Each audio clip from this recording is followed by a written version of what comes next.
We're a real unique entity. We are in the process of constructing a long-term data set on whitetail deer. Our data set is increasing exponentially. We've had multiple graduate students graduate and complete their research. It takes about half an hour for me to load all the drug up into the dart and to add the transmitters. If I'm aiming center mass, it's going to hit 2 or 3 inches low. This guy here was born in 2013. The first thing we need to get is a tissue sample if it's a new deer that we have not marked before. All right, pull it out. Awesome. Hold pressure. There you go.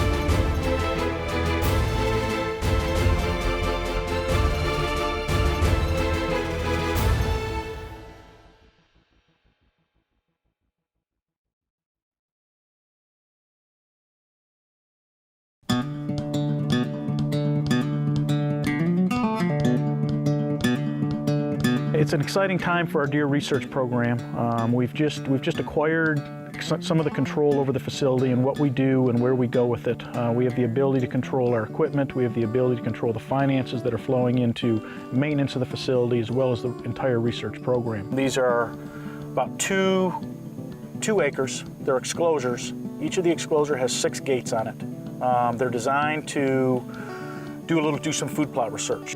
We have such a high density of deer in this facility for research reasons, we can't hardly get anything out of the ground.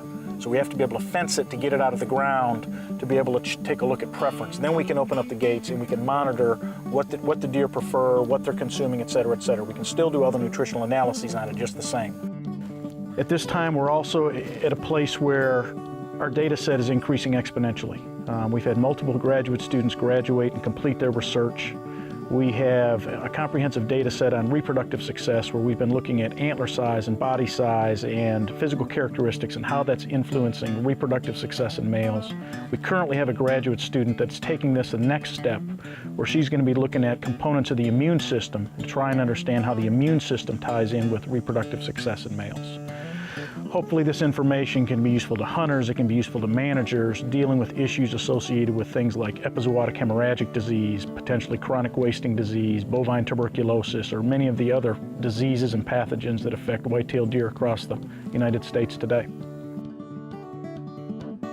So this facility, we aim to keep it at about 110, 120 deer is about the max that the land can successfully hold. All the deer, once they've reached about 2.5 and older, we should have handled them by then. So those guys we have darted at least once in their lifetime by that time, and we'll have their genetics on hand and all their a tissue sample where we get the genetics.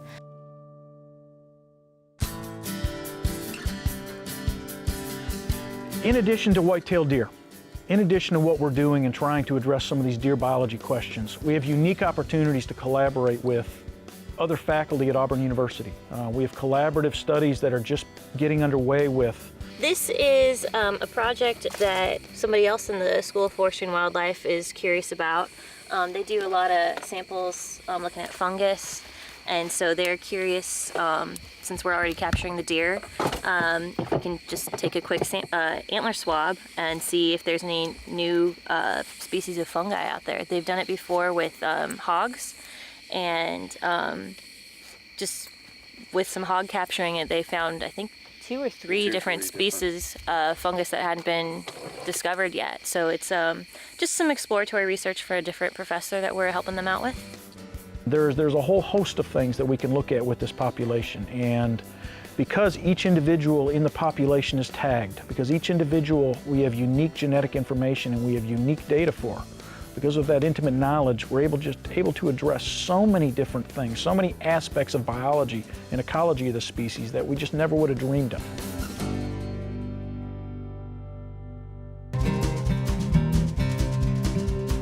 We're shooting for the backcam. It's the most muscular portion.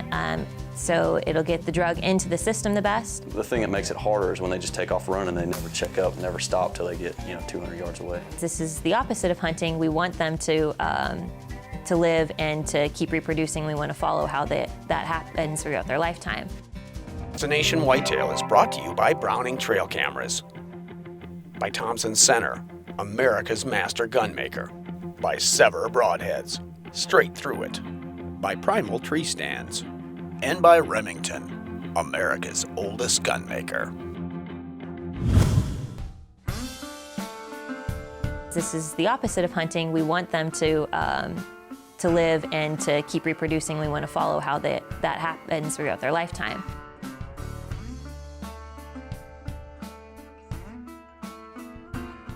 If you can get adult males, 3, 4, 5, 6-year-old animals in your herd, they will stabilize the social system. It will serve to compress the length of the breeding season, compress the breeding dates, and it will move it earlier in the calendar year, which means you have less late-born fawns, you have less fawns that are playing catch-up. So not only do you have a more compressed breeding season, which means you have a more compressed rut, which is a better hunting experience, you also have greater antler development for your bucks, greater body size for your does, which is going to translate into greater milk production for your fawns later on. It is a cycle that feeds on itself, and that is all by having mature males in the population.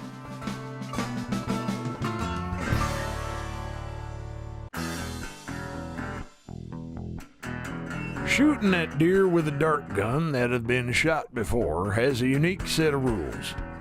First is the careful preparation of the drug cocktail used to dart them. Too much could kill them. Not enough, and they don't go down.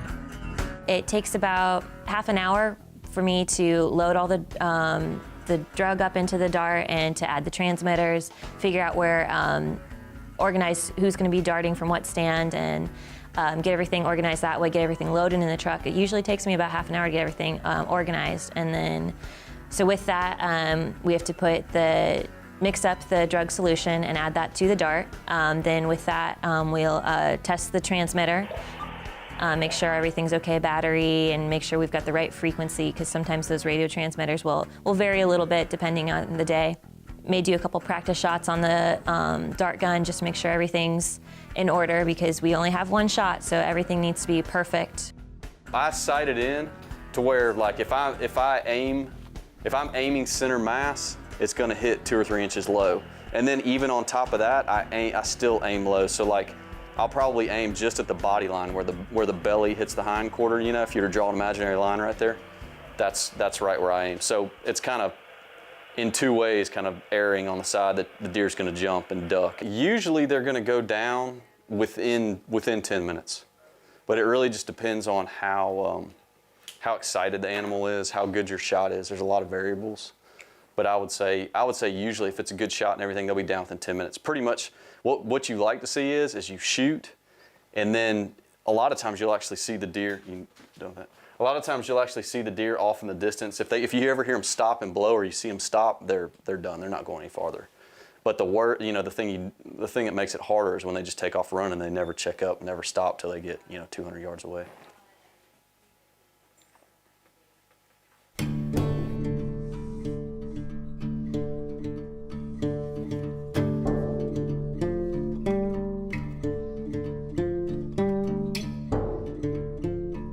Our ability to have genetic information and tissue samples and have a family tree built for our entire population enables us to answer questions associated with heritability and how populations are going to evolve through time, whether it be through selective harvest or culling or whatever management scenario you're hoping to apply to a population.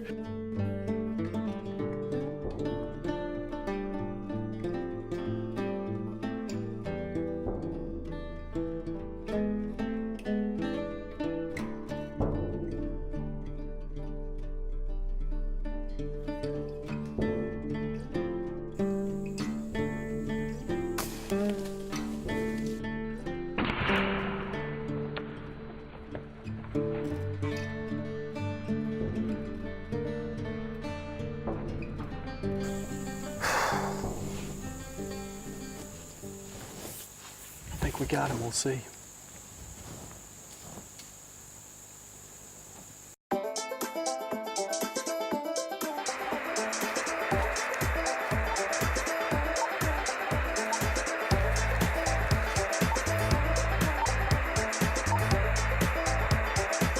think I got him.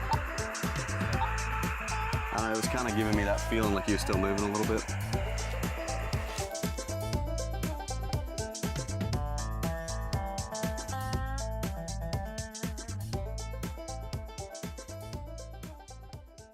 This guy here was born in 2013. That's why his number is 308. And he was one of our first guys that we caught, which we just go off of the 8 is the order we caught him in, and the 3 stands for 13 in the year they were born. We're shooting for the Backcam. It's the most muscular portion, so it'll get the drug into the system the best, but then also with that, it's avoiding any sort of vital organs or anything like that, because this is the opposite of hunting. We want them to live and to keep reproducing. We want to follow how that happens throughout their lifetime. So it really didn't go in very far, and that's just a little bit extra blood. Went right in the muscle, and so again, the tranquilizer is in this portion of the drug, and so what happens is as soon as it punctures something, whether it be the deer or if it's an accidental miss the ground, it'll release the tranquilizer solution, and then back in this portion is the transmitter, and this is what we were using the radio telemetry to follow and how we were able to find where he is, because as you can see, that's all they bleed and you can't follow a blood trail. These are called cutaneous fibroma. It's similar to like almost like warts in people, and a lot of times deer can be covered in these things, and that's probably one of the most frequent questions I get. These deer have these gigantic black masses on their body, and they say that it just kind of resolves itself, and we've actually seen, tag deer that they'll have these, and then the next year they'll fall off, and you can kind of sometimes see some crater indentions and things like that where these things were attached, but it looks like that's what it is.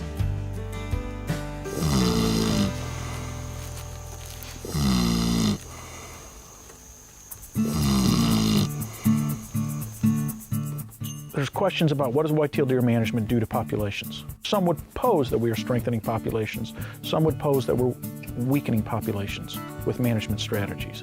I would argue that we're doing neither. And it's gonna be 45.0. What we're gonna do is give him a reversal. It's called dilazolene, and this will jumpstart the wake-up process. Visit sportsmansguide.com today and see why they're the place to go to get where you want to be outdoors. Find the very best deals on the latest gear for hunting, shooting, camping, and everything else under the stars to fuel your passion. Shop sportsmansguide.com. There's questions about what does whitetail deer management do to populations. Some would pose that we are strengthening populations. Some would pose that we're weakening populations with management strategies. I would argue that we're doing neither. Animal populations across the globe, whatever species you're dealing with, they are challenged with multiple stressors.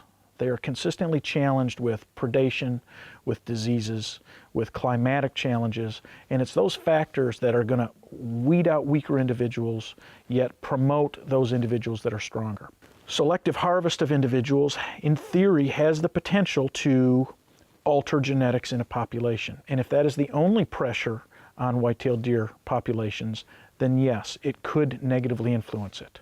Only about 30 to 40% of fawns that are born make it to 6 months of age. Most people don't realize that. So there are a multitude of factors influencing the population before 6 months of age. It's things like that that we don't see as deer hunters and deer managers that are going to influence the long-term trajectory of populations. And deer hunters and deer managers, while they may be having an impact, probably having a minor impact compared to most of those natural challenges that deer populations deal with every day.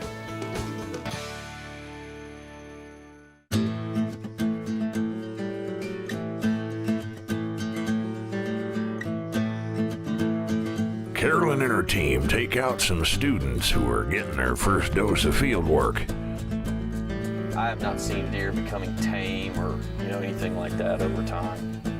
They're always hard to dart every year. They get a first-hand look at what it takes to gather all the data they need for this research. As you can probably see from darting, I mean, they act just like wild deer. I mean, really the only contact they have with us or conditioning is through our darting. And then just make sure, you know, just kind of go over his nose so he can still breathe good. There you go. The first thing we need to get is a tissue sample if it's a new deer that we have not marked before. The genetic tissue is our biggest goal for understanding this population. So that is our primary goal, is getting that DNA sample. If it's somebody we've tagged before, then we don't need a new sample because DNA won't change over time. So we've already gotten this deer before, but if we hadn't and we wanted DNA, we use this, and it's basically just like a little hole punch. So right there is where we took the notch beforehand. Just a little tissue snip like that. We put it in a little vial, and then I will go back and test it later, and we test it again for who's his parents and who's his offspring, all that fun stuff. The next big thing we'll want are the body measurements and the antler measurements for the bucks. All the way to the tip. So we're gonna point toe like ballet, and we're gonna go right there, and it's gonna be 45.0. After that, we will also, we'll take a blood sample, and that's from the jugular. A little bit steeper angle. Yep, right there. All right, pull back a little bit. You kind of went a little too deep. Okay. Pull back. Pull back. There you go. Now go. Now pull back on the syringe. Is it coming? Yeah. Is it a certain amount you want? Keep going. Just go all the way till it ends. All right, pull it out. Hold pressure. There you go. Well done. We also do a tick count, and we take tick counts in around the ears and the eyes, and also at the sternum and right behind the tail.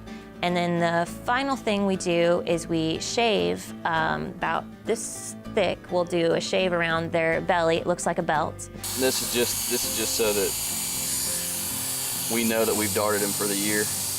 We don't dart him again.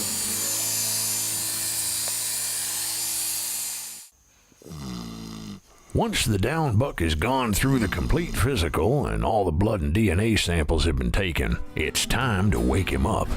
What we're gonna do is give him a reversal. It's called Dolazoline. We give it to him half in the front shoulder and half in the back ham.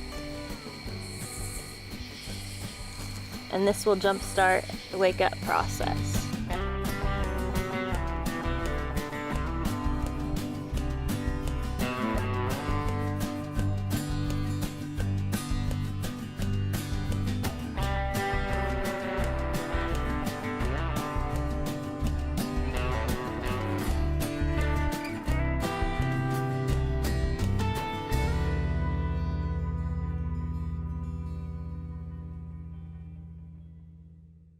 Destination Whitetail is brought to you by Antler King, bigger bucks, healthier deer.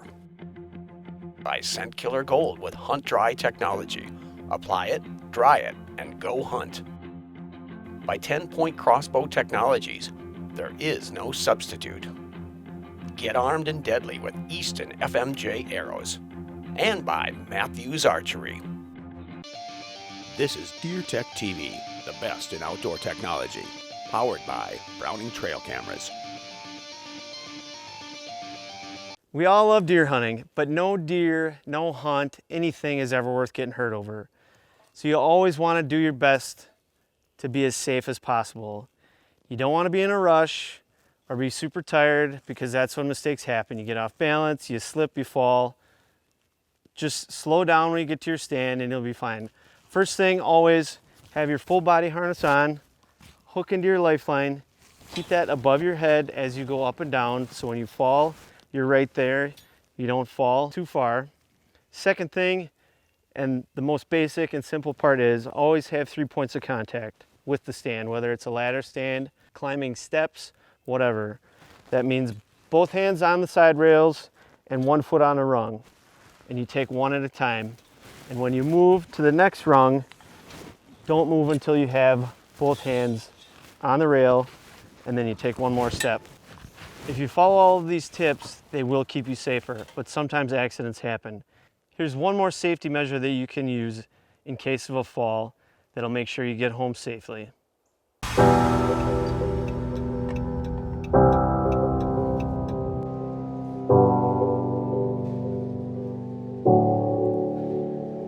All right, last stop before heading to deer camp, heading to Walmart and getting myself a new descender from Primal Tree Stands. If you haven't seen these, check them out. It could save your life. It will lower you to the ground in the event that you fall from your tree stand. We debuted this earlier this fall here on Deer and Deer Hunting. Here's some more information. Deer hunters, when you hunt out of a tree stand, you know you can never be too safe. We use lifelines, we wear harnesses, we wear linesman's belts. Here I've got a new product from Primal Tree Stands called the Descender, and it's going to help you stay safe in the event of a fall.